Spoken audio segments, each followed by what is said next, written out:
going to ask you to use your imagination with me for a moment, if you would.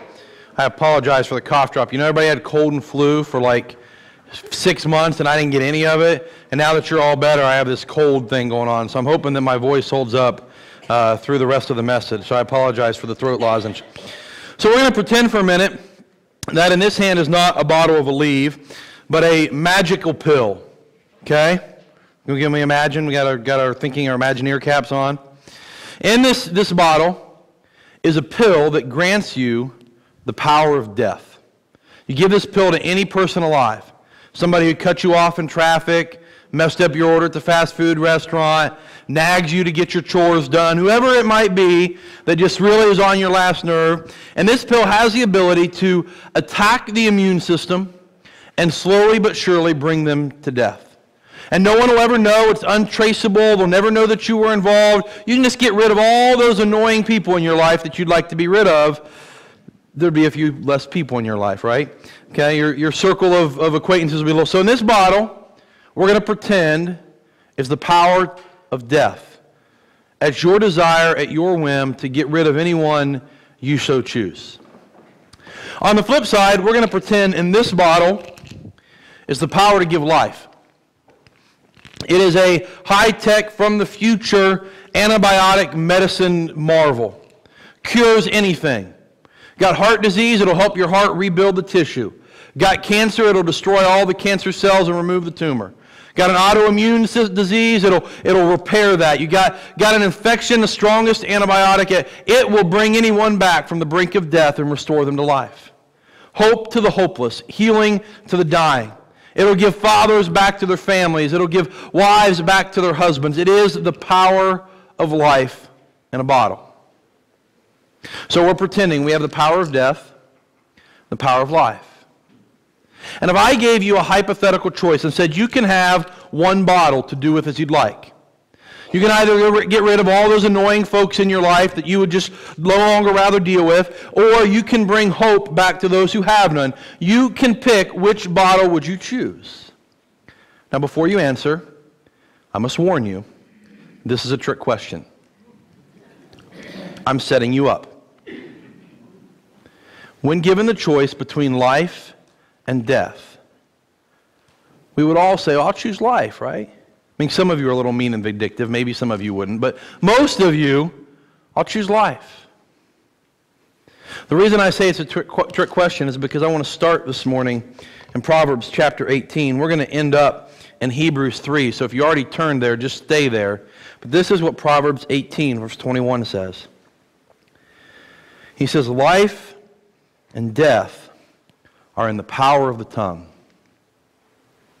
Let me say that again. Life and death are in the power of the tongue. The words that we speak have the power of life and of death. You see, the reality is you don't need me to offer you fictional bottles. You already make the choice between life and death every time you have a conversation with someone. You already make the choice between life and death every day in every relationship. Are the words you speak going to bring life or death? Now, we're not talking physical death anymore. No, since Jesus went back to heaven, I don't think anyone has commanded a resurrection of the dead. Okay? So we're not talking physical life. I don't know that any of you have the ability to curse someone and they keel over dead with your tongue. I don't think that's what it means. He's talking about emotional and spiritual life and death. But you already know this, right? Have you been lucky enough to have that one friend or that one mentor or that one coach or that one family member who in a dark moment when you were overwhelmed and you thought, I can't do this anymore, I can't go any further, and they come alongside you and put their arm around you and say, hey, listen, you're talented and you're smart, you can do this. And their words breathe life into your soul. Have you ever been around an encourager who just sees your need and your moment of, I don't know that I can keep pushing forward, and they see that and you get a card in the mail all of a sudden. It just makes your day. You already know that words can give life because you felt it. And my guess is you already know that words can give death because you felt that too. I can't tell you the number of kids that I've worked with that they get to be 15 or 16 and They've lived their whole lives believing that they're stupid and they can't do anything and they'll never achieve anything because that's all they've ever heard their whole life. You're a failure. You're a screw-up. You're not good enough. You're not the one we wanted. You're not smart enough. You can't get there. And they get to be 16, 17, 18, and they believe it. And they walk around depressed, and they walk around feeling like failures because all they've ever heard is that that's what they are. Because words have the power of life and of death. And I want you to keep that in the back of your mind because we're going to look at this passage in Hebrews chapter 3. And he's going to very clearly paint for you how the words you speak have the power to bring life. So we're going to start reading in verse 12, but before we get there, we need to talk about verses 7 through 11.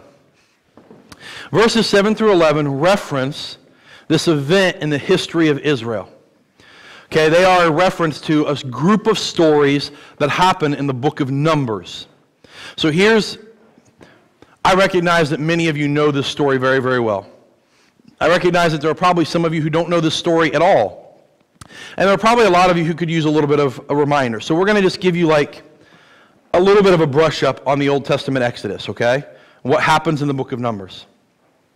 So God has chosen these people, his Israelites. They have been in slavery in Egypt for 400 years. And finally, they cry out to God and say, God save us, God rescue us. And God sends this man named Moses. And Moses performs some miracles. And they get led out of Egypt and into the wilderness. In the wilderness, in the desert, they make promises to God. God will keep your commandments, will be faithful to you, will trust you, will believe in you. And God makes promises to them. I will take care of you, I will feed you, I will protect you, you will be my people, and I will be your God. And so they make these promises to one another, and they begin the journey to what is called the Promised Land. You know why they call it the Promised Land? Because it was the land they were promised. Very clever naming, right? See, you learned something today. So they travel from Egypt through the desert to the Promised Land. Along the way, God feeds them miraculously. God gives them water miraculously. God protects them from their enemies miraculously. And they come to the Jordan River and they send these people into the Promised Land to decide what their battle plan should be. And they come back across and go, guys, I think we should turn around and go back to Egypt. But that's the Promised Land. Yeah, but their armies are big. And they got scary weapons. I think we were probably better off being slaves in Egypt. What about trusting God? Well, you know about that. I'm not so sure God can handle this one. And they refuse to go in. Sometimes people, they read the story and they see that the Israelites end up wandering the desert for 40 years. And they view it as some sort of punishment from God. And in a sense, it is. But really, it is God just giving them what they wanted. They didn't want to go in the Promised Land. They didn't want to fight those battles. They didn't want to cross the Jordan River. And God said, fine, you don't want my blessings? You don't have to have them. Turn around and go back. And so they turn around and go back, and they spend 40 years wandering in the desert. And so there was this whole group of people who at the beginning of the story trusted in God. They trusted in God to defeat the Egyptians. They trusted in God to feed them. They trusted in God to provide for them. They trusted Him all the way up to the point of the Promised Land. And then things got tough and scary, and they went, you know what, I'm not sure I trust Him anymore. And their hearts got hard, the Bible says, which is a fancy way of saying they stopped believing and trusting in God. And they never got to see the land God had in store for them. And they never got to receive the blessings God had for them. And that's important context because here is where we start in verse 12. Watch out, brothers, so that there won't be in any of you an evil, unbelieving heart that departs from the living God. But encourage each other daily while it is still called today, so that none of you is hardened by sin's deception. For we have become companions of the Messiah if we hold firmly until the end the reality we had at the start. As it is said, today, if you hear His voice, do not harden your hearts in rebellion. So he begins in verse 12 by saying, "Watch out, brothers, so that there won't be in any of you an evil, unbelieving heart that departs from the living God." He starts with this command, don't be like the Israelites. Don't be one of those people who started the journey with God. Don't be one of those people who started following after God, and somewhere along the way it got difficult or it got hard, and you walked away from Him. Don't be one of those people who started with faith and then ended up with unbelief. Don't let your heart be like those Israelites who, when you see the big bad people in Jericho, you go, you know what? I think I'd rather be a slave in Egypt than have to fight those guys. Don't let it be something where you started well and you end poorly. One of the commentators I was reading this week said that too many people view the Christian faith as a pill instead of a marathon. Let me explain to you what he means by that. We view the Christian faith as this momentary decision. That I used to not be a Christian and I showed up and I took the magic pill and now I'm saved and yay, I'm saved. I had this one moment where I believed in Jesus and I repented and I was even baptized and so now yay, look at me, I can do whatever I want. But the book of Hebrews in particular and the New Testament in general does not present the gospel that way. The Christian life is not a momentary decision where you are saved and then nothing ever happens. It is a marathon. Paul says, I have run the race. He says, I have fought the good fight. Talks about perseverance and endurance and looking forward with hope. The Christian life is a long, hard race where you have to get up every day and decide, I'm going to follow Jesus today. I'm going to pick up my cross today. I'm going to be a living sacrifice today. This day, I'm getting up and I'm being obedient today. And there are thousands of moments in everyone's life where they can get off. They go, you know what? This Jesus thing is too hard. I'm done. And he says, don't let that happen to you. Look what happened to the Israelites. They never got to the promised land. A whole generation of people missed out on the blessing of God because they didn't trust and believe and have faith. Don't let that happen in your heart. But he goes a step further. You're not just responsible for your own heart. Listen to what he says in verse 13. But encourage each other daily while it is still called today, so that none of you is hardened by sin's deception. It's not just your heart you're responsible for. It's the person sitting next to you. The person sitting in the pew behind you. Your brother or sister in Christ in another city. He says, encourage one another daily what is still called today, so that no one is hardened by sin's deceptions. The encouragement that you speak to a brother or sister in Christ might be the difference between life and death. Because in the tongue is the power of life and death. And so when you see someone overwhelmed by grief, the encouragement you offer might be the difference between them giving up and not. When you see someone wrapped up in temptation, going down the same path they've walked down 100 times, and this feels like they're going to give in to sin again, the words of encouragement you speak might be the difference between life and death. When you see someone overwhelmed by the stress of life, about to make an incredibly poor decision because in the moment they can't think clearly and they feel the stress and the weight of the world, the words of encouragement you speak might be the difference between life and death, because in your tongue lies the power of life and death. So encourage one another daily so that no one falls into sin's deception. You guys know the name Dan Rather, I'm sure. He's been around a year or two, we'll say. He tells the story of being on the high school boxing team. As a boxer in high school, you probably didn't know that about Dan Rather. And he tells the story that his coach wanted all of his fighters. He said, I don't care if you're good at anything else. I don't care about anything else, but everybody on my team is going to be a get-up fighter. What he means by that is if you box long enough, sooner or later, somebody's going to knock you down. I don't care how good you are. I don't care how tough you are. I don't care how fast you are. You box long enough, and you go far enough in this sport, somebody's going to knock you on your can. And you never really know what a fighter's made of until he gets knocked down. If you ever followed boxing, there have been a history of fighters who are really great and they dominate everybody, and the first time they get beat, they're never the same. Because you never really know what somebody's made of until they get knocked down. And he says, my coach was insistent, practice after practice, year after year, the guys on my team are going to be get-up fighters. That when you get knocked to the canvas, no matter how bad it hurt, no matter how embarrassing it was, no matter how scared you are of getting up, I'm getting back up.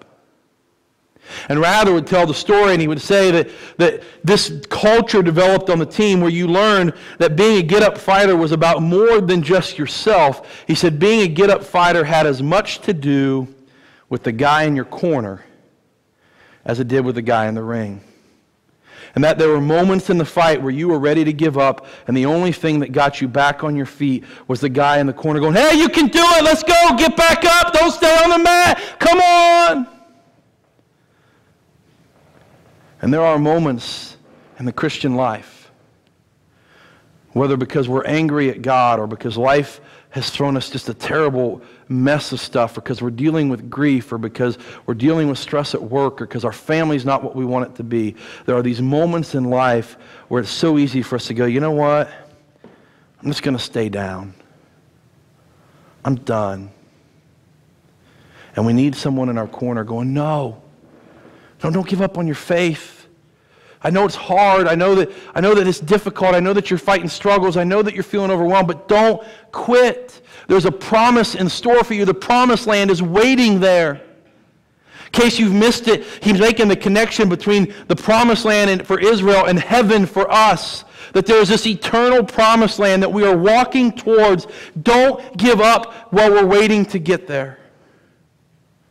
And sometimes we just need someone in the corner saying, get back up. You're not done yet. Keep fighting. Because, and as he says in verse 14, we only truly become companions of the Messiah if we hold firmly until the end the reality we had at the start. It's funny, I've shared with people before, and I may have even said it here once before, I don't know. But because I've spent so long working with kids, I used to be fascinated with beginnings. I got to be a part of so many firsts for kids. I was there when they were baptized and they started their walk with Christ. I was there in their wedding. I did a lot of weddings for young college kids and young adults. And I used to be fascinated with this new moment, this new phase in life. And the older I become, and I know, some of you are going, the older you become. You're like 34, be quiet, Josh. I know. Everything's relative, all right? Everything's relative. The older I become, the more I am impressed with endings. Give me the couple who's been married 70 years over the newlyweds, because they know what love really is. Give me the guy who's faithfully followed Jesus into his 80s, who's seen death, who's lost his job, who's been through fights, give me that guy. I want to learn from him over the exciting new first days, because we become companions of Christ for eternity when we hold until the end what we had at the start. There is power in finishing. And sometimes what we need more than anything else is the encouragement to keep going. All right, I'm going to do something. It's going to make everybody feel really uncomfortable. Is that okay? It's my goal to make everyone feel awkward and uncomfortable for the next 5 minutes. Is that all right? It doesn't matter. I'm going to do it anyway, but thanks for your permission. I appreciate it. They give me the microphone so I can do what I want. I'm going to ask you to close your eyes for a minute. And I'm going to go through a series of situations. And I'm going to ask you to raise your hand if this might apply to you. So if at any point in the last year or so, you've dealt with grief, you've lost someone that you've loved, you've lost a spouse or a parent or a child, and in that grief, your faith has been difficult. Your grief has made it or affected the way that you view God or you relate to God, and your grief has made it harder to have belief. Could you just raise your hand? Nobody's looking but God. All right, you can put your hands down. If at some point in the last year you've had a family situation or something that has happened with your kids or with your spouse or with your parents, maybe it's just been stress and anxiety. Maybe you felt like a failure as a parent, felt like you weren't good enough or you messed up. Maybe you felt like God wasn't listening to your prayers. But if something's happened in your family that has made it difficult for you to trust God or to have faith, could you just raise your hand? King, put your hands down. If you've dealt with some sort of stress, and the word you would use is overwhelmed, maybe it's stress from work, maybe it's been financial stress, maybe it's relational stress with a friend, or you've had to start a new path somewhere, but you've just been overwhelmed and felt like, I don't know that I can carry all of this, and you felt overwhelmed at some point in the last year. Could you raise your hand? King, put your hands down. If there's been something else that I haven't mentioned, maybe it's because you felt lonely. Maybe it's because you felt betrayed. Maybe it's because you felt like no one cared. Maybe you got your feelings hurt. Maybe God didn't answer the prayer the way you wanted. Maybe it was sickness or health. But if something's happened in the last year where you felt like this situation has affected my faith in a negative way, and I've had a hard time believing, or it's been more difficult because of something that's happened, could you raise your hand? All right, you can put your hands down. You can open your eyes. Now, I have no idea how this part's going to go. This is the part that's going to make you feel awkward and uncomfortable. I had my eyes closed too. But I'm just going to ask you while people are looking, if at any point in the last minute or two you raised your hand, would you raise your hand again now so people can see? Take a look around.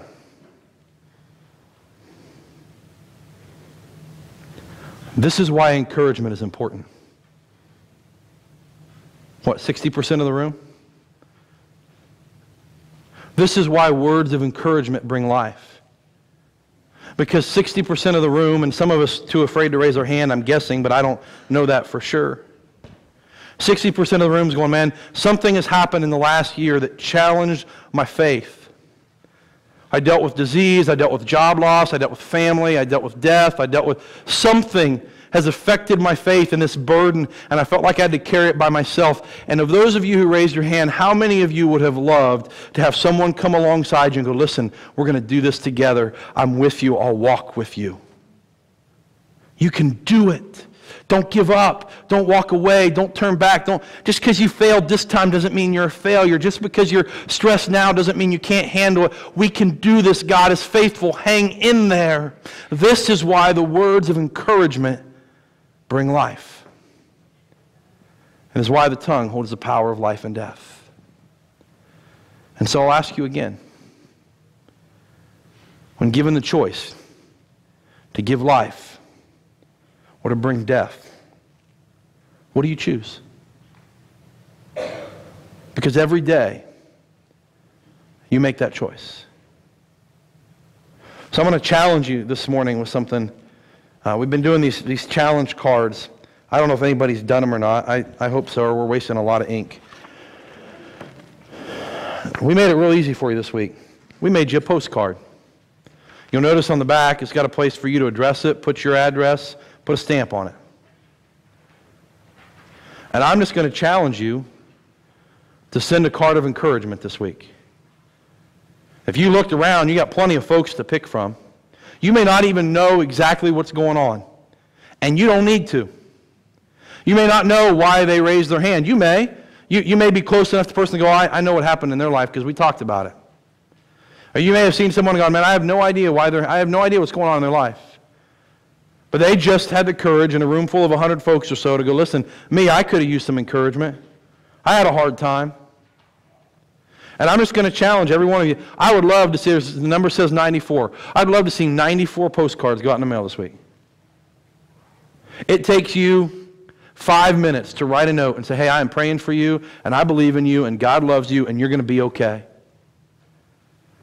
And your 5 minutes has the power to bring life into somebody who's struggling right now. So I'm just going to encourage you, take that home, fill that out, find somebody, address it, drop it in the mail this week. And let's become a church that believes in encouraging one another. We're going to finish this way with this invitation.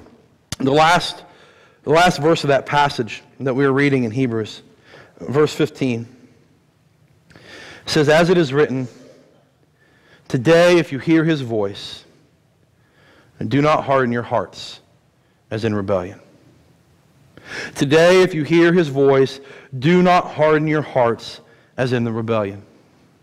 And he's speaking again of the Israelites. They heard God calling them to action. They heard God calling them to move forward, and they hardened their hearts. They said, you know what, God, that's not for us. I don't think we can handle that. I don't think we want that. God, I'm out. And he's pleading with the people of the church. These are Jews. The book of Hebrews is written to the Hebrew people. I know it's revolutionary stuff. Promised land means the land that was promised, and Hebrews means the Hebrew people. Big time stuff today. He's writing to these Jewish Christians, these Hebrew Christians, who know the story of the Exodus like you know the story of Santa Claus. Okay, they had heard it since the time they were 2.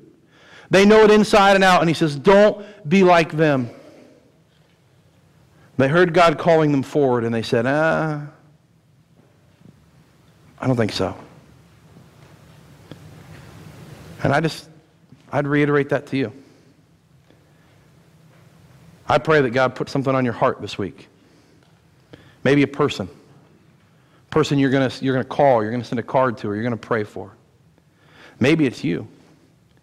Maybe you've been running away from God for so long that you're not sure he'd even take you back. And you hear him calling you, and you're going, I don't know about this Jesus stuff.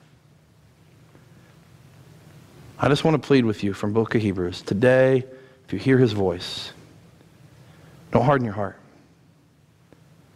God's going to continue calling you forward as we run this marathon of life. He's going to continue calling you forward as we follow him day after day after day. And when he calls you, don't harden your heart. Walk forward in obedience as one body united in Christ. So we're going to sing the song, Jesus is Calling. If you'd like to come and make a decision, if you'd like to talk about what he might be calling you to do, we'd love to have that conversation. Why don't you join as we stand and sing together.